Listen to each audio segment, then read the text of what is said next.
Hi, my name is Ben Tchoubineh, and today I want to talk to you guys about how best to prepare to study for and to give yourself the best chances to pass a technical certification exam. Let me tell you a little bit about myself first. I've been in the training and certification world for almost 30 years now, and I started out as a technical trainer, and one of the things I had to do as a technical trainer to be able to teach, I had to get certified. And yes, I knew the material pretty well. I was also a technical person who was also a programmer, a consultant, an IT person, but passing an exam was a whole different story for me. And it was very challenging to begin with until I figured these things out and built the system for myself. And this was really the secret to my success. Being able to pass a certification exam wasn't necessarily about how much I knew, but how well I could answer the questions. So this is really about how to prepare the way that I prepared to pass my exams when I began. First off, remember that when you're looking at preparing for maybe work, maybe getting work done, you need to have experience, or you need to work and understand a particular problem. You need to have knowledge. But when passing a test, it's really not about the technical knowledge that they're really preparing you for or reviewing. They're reviewing how well you can answer a question. And that's the issue with an exam. Unfortunately, exams really look at how well you answer questions, not your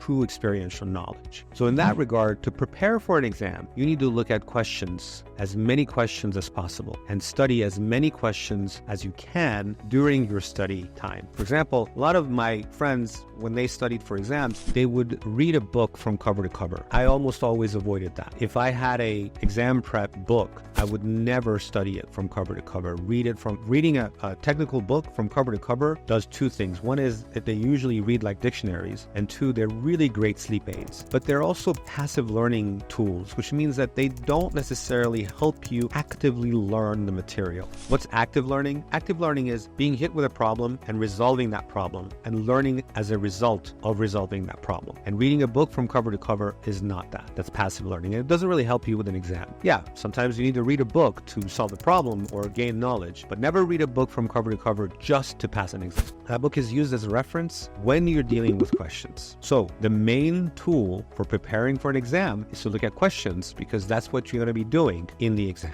But how you look at questions is really the key. How you prepare with these questions is the key. You can get sample questions from all kinds of sources for particular famous or more popular certification exams. But how you prepare using them is really what we want to go over here, because the fact is most people who use sample questions to prepare for an exam do not use them correctly or effectively. So one, get as many questions as you possibly can, and two, spend as much time as you can on each question. And we're going to talk about a step-by-step process for each question that you review. So let's say you've purchased 1,000, 2,000 questions. When you get to each question, from question number one, there are very specific steps to take for each question. So step one, when you first read your question, sometimes you know the answer immediately, answer it, but what if you don't know the answer? There are several things you need to do. The first thing I always do is to look for keywords in the question and also in the answers. For example, if we have a question that is maybe a paragraph long, a lot of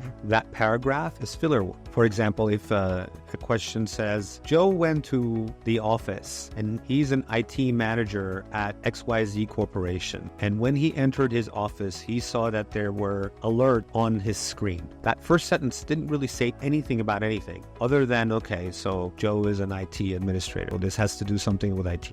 Maybe the very first word that is helping with that specific question is alert. So honestly, all you need to do in your mind is pick alerts as the key word, and everything else simply goes away. Then there are other sentences in the question. For example, it might say, when he looked more deeply into the alerts, he saw that there were issues with a specific workstation and it was pinging other workstations. Okay, so in that case, now we're talking about one workstation doing something with other workstations. So now it's alerts, workstation, pinging. That's three keywords. The rest of the paragraph really means nothing. Why is it important to limit your perspective on to keywords? And also the answers could have keywords as well. It's important because you want to limit the number of words that are really remaining in your mind as you're reading the question, because the more limited the number of words, the easier it is to get to the bottom of what that question really is saying. How do I improve my skill finding those keywords? Well, that's why you practice. That's why you go through 1,000 questions, 2,000 questions.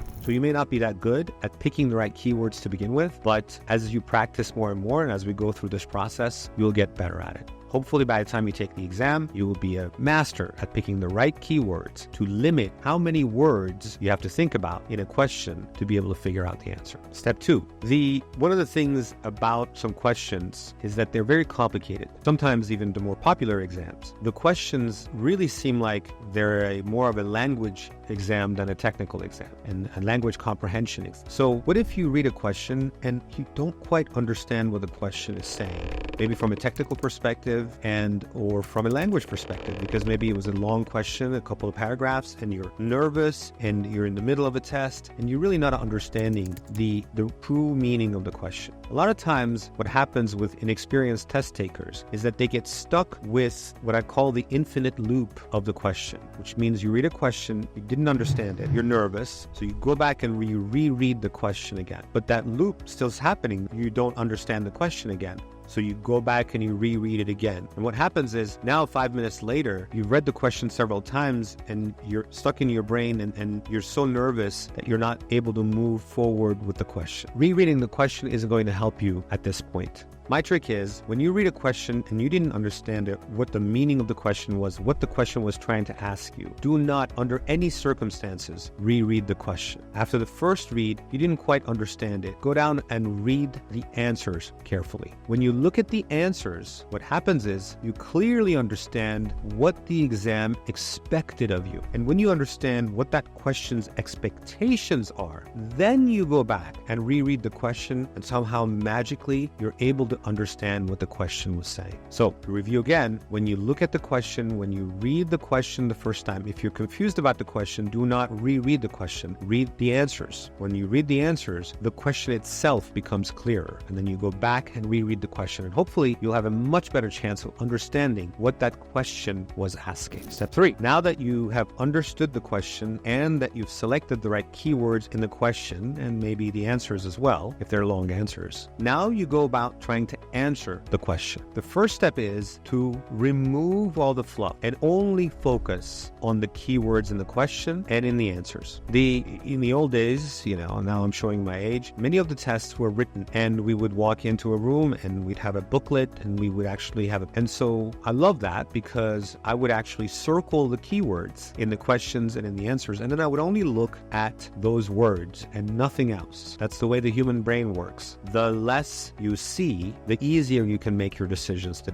better you can think. The more words there are, the harder it is to think through it. Now, in the digital age, if a question is complicated enough that I have a hard time separating the keywords from the questions and the answers, I might actually take the blank pad that I've been given during the testing and actually write those down. Now, when you're self-testing at home, you can't do that either. So that's where your practicing comes into play. That's why you need to go through thousands of questions. So this step is about using those keywords and using your understanding that you got from steps 1 and 2 and effectively going through the answers in a much more limited way, going through the question and the answers in your decision making and using those limits in your decision making to answer the question. At that point, most of the time, you should have a pretty easy time answering the question. However, what if you still are confused about the answer? That's when you get to step 4. At this point, there are 2 tricks that I use that are pretty powerful. The first is context. What is context? So often I'm thinking of the IDLE exam at this point, but it really, in so many other exams, this is true as well. So often the question's context does not match some of the answer's context. In that case,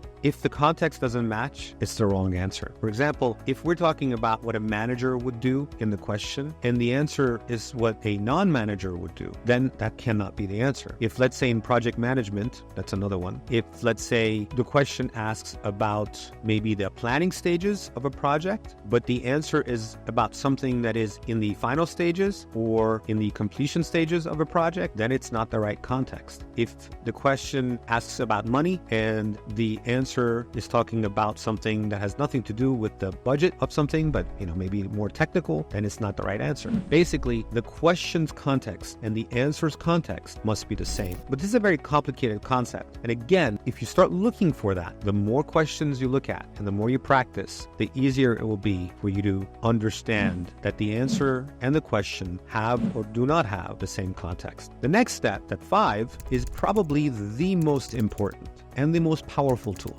and that is the process of elimination. So after you've selected the keywords and you've made sure you understand the question, and after you've used all of that, pick an answer, pick the right answer, and then after that, you've also used context as a tool, and you still don't know the answer, then you want to use this tool, the process of elimination. The fact is, we humans have an innate capacity to find what's wrong easier than to find what is right. It's probably got to do with our evolution and how when we were out in the woods and hunting and so on, we were always looking for danger. And so we have that innate skill. So if you're looking at the answers, you're probably going to be a lot better at finding the wrong answers than finding the right answers. So instead of looking for the right answer, look for the wrong answers. Usually there's one right answer and there are 3 wrong answers. So your chances of finding the wrong answers are higher anyway. Sometimes in a multiple choice and multiple answer question, you might have multiple right answers, but even then, it's really much better to start looking for the wrong ones. It's a better mechanism and process. And so then what you're doing when you're looking for wrong answers is that you're going through a process of elimination and you're eliminating those wrong answers. Whatever is left has a higher chance of being the right answer. So if I go through the answers and I see that A is not the right context, B doesn't have the right keywords, and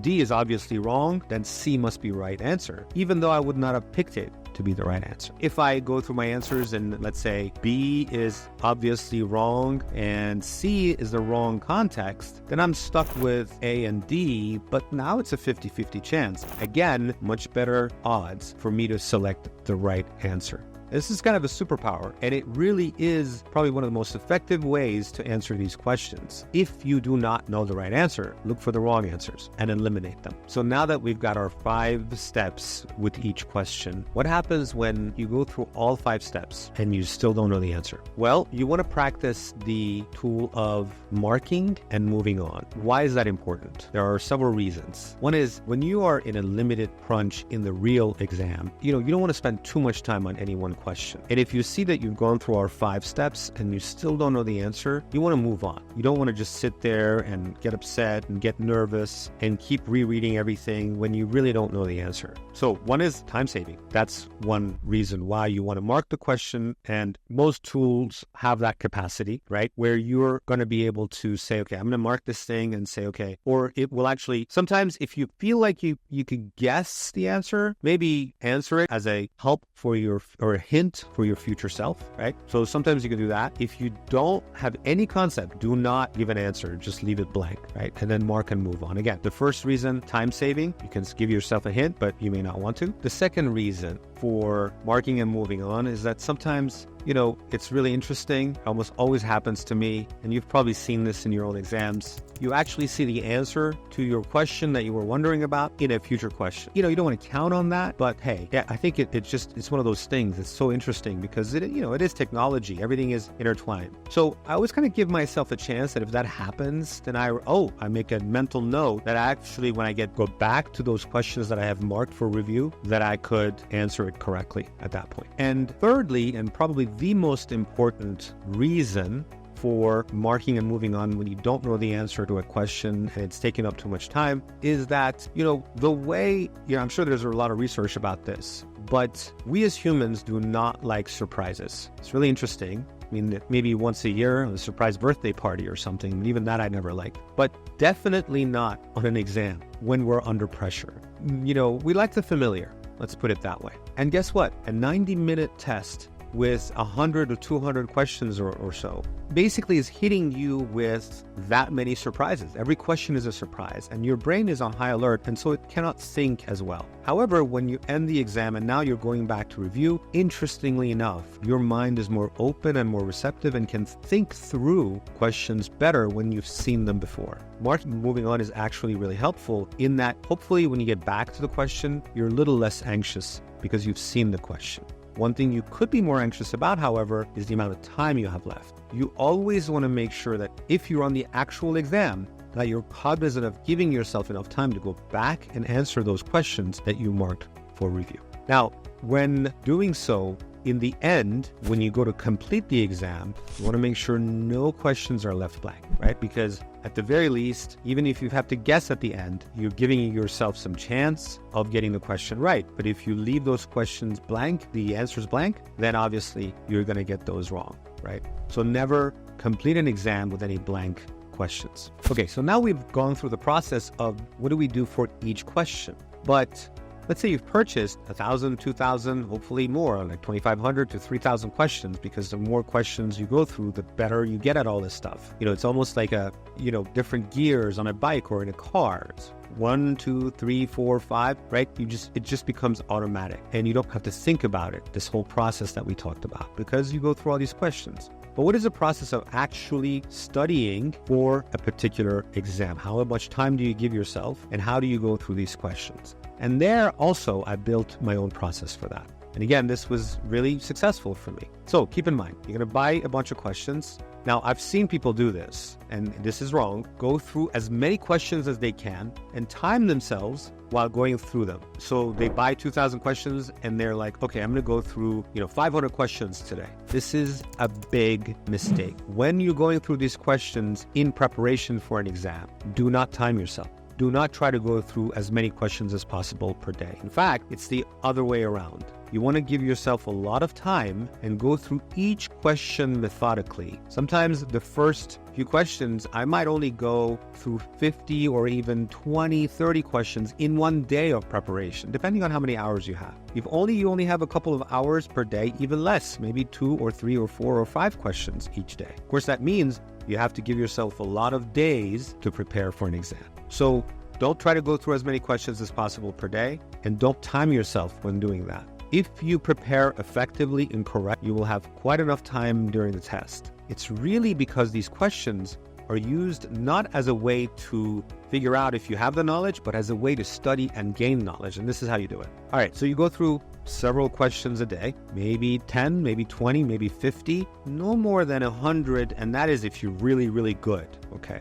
When you go through each question, you practice the 5 steps and everything that we talked about for each question. But it's a practice because you want to automate this. You want it to become automatic. At the end of the process, for each question, ask yourself, did I know that material or did I guess? Did I get it wrong or did I get it right? And you can see the results during a sample exam. You could probably see it right then and there or after you go through it. If you got it right and you knew it, move on, go to the next question. If you guessed or you got it wrong, add that question to your list. The other thing is, during that question, you want to actually, because you're not timing yourself, take a break. Am I going to get this wrong? Do I know this answer? Am I guessing? So at that time, before you finalize the answer even, go off and look at resources. Study, go to the book that you didn't read from cover to cover. Go online and look at resources online. Spend hours sometimes learning why that question has the answer that it has. What you're really doing is active learning. You're using the sample question as a way to be given a problem that you now have to solve. And that's how your brain truly learns. This is why I didn't use sample questions to gauge my knowledge. I used sample questions to give me problems that I had to solve. And I learned from that. You see, that's the powerful thing about using sample questions, is that we use that as a tool to provide us with questions and a problem, a challenge that we then have to solve by going out and finding the answer through studying, through looking at resources online, through using all our content on our book and so forth. That's really the important part. So if I'm going through 500 questions a day, what does that mean? It means I am not really giving those questions a chance to teach me anything. But if I go through maybe 10, 20, 30, 40, 50 questions a day, each question can be an opportunity for me to learn. Each question can act as a challenge that I can solve. That gives me active learning. So take all your questions, go through each question using the methodology so you practice. But in the end, decide, okay, am I guessing here? Do I not know what's happening here? Even though I'm going through Ben's methodology, then I need to study. I don't have the knowledge. And go out there and look for the information. and resources. And then add that question that you had to guess or study for, where you got wrong, to your list of questions to revisit. All right, so now you've gone through 50 questions today. And out of the 50, you were pretty good. You got about 30 that you knew that you got right immediately, and there was no problem. It was easy. But about 20 of them were added to your questions list to revisit. And during the answering of those 20, because you were not timing yourself, you actually went off and studied. You looked at resources. You learned from friends, your study group, and so on. So what happens next? All right, well, the next day you're going to go through the next 50, and then the next 50, and the next 50. And again, you're going to keep adding these questions to your list, going back and reviewing them. Remember to review those, whether it's the same day, if you cannot mark them for review later. You may have to go through 50, and then if you have 20 left, then you need to go back and do those 20 again that same day if you can't keep track of them otherwise. You go through a second round, basically, of those questions.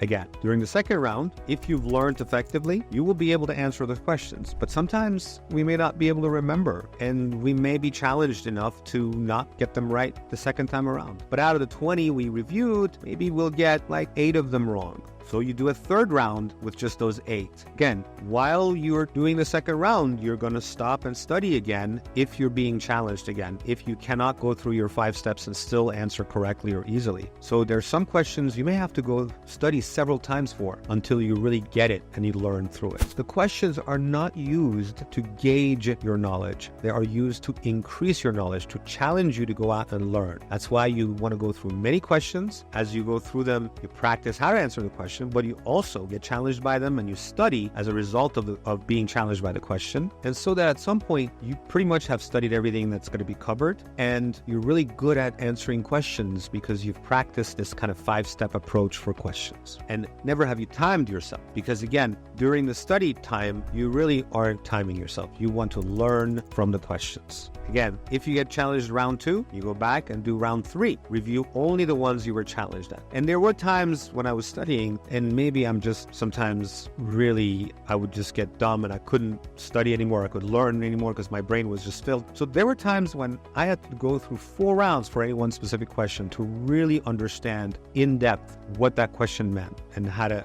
the technology and so forth. You also may need to memorize some items. For example, for CompTIA Network Plus, you have to remember all the protocols, you have to remember all the cable types. There's a lot to memorize, okay? Besides the learning that happens through answering the questions, you also, as you're going through the questions, you're going to realize, oh, this thing I need to memorize. This isn't going to be easy for me to just learn and remember, but this is more of a memorization thing. What are the different packets? What are the different types of protocols? What are the different cables? Those things, unless you've worked with them, are very hard to remember. For me, at least, that was something where, as I would go through the questions and I identified something that needed to be memorized, then I would actually create a sheet or create notes of all of the different things I needed to get memorized. And so then right before the exam, I would work however way I could, and everybody has different memorization techniques that works for them. Try to memorize the items before the exam. All right, so that's it. Just to review, we talked about the 5 steps, what to do when dealing with each question, so we can learn to answer each question effectively as we could. And then we also talked about how to study using questions to use them as a challenge that we can then go off and learn from. And that would be called active learning. Hopefully, these skills will be very helpful for you. They were really, really helpful for me. Obviously, nothing replaces experience. The more experience you have, the better. I would want to give you one last hint as a kind of a parting gift. The more experience I had in something, the harder exams tended to be. Because a lot of times, I might have had real life answers for things that maybe the certification body had a different answer for. So, going through this methodology, there's the bonus. We learn the certification body's answer, and not necessarily our own experiences answer, which may conflict. And don't fight with the exam. You'll always lose. Have a great day. Good luck with your exam preparation. I'm sure you'll be successful, and hope to see you at our center next. Bye.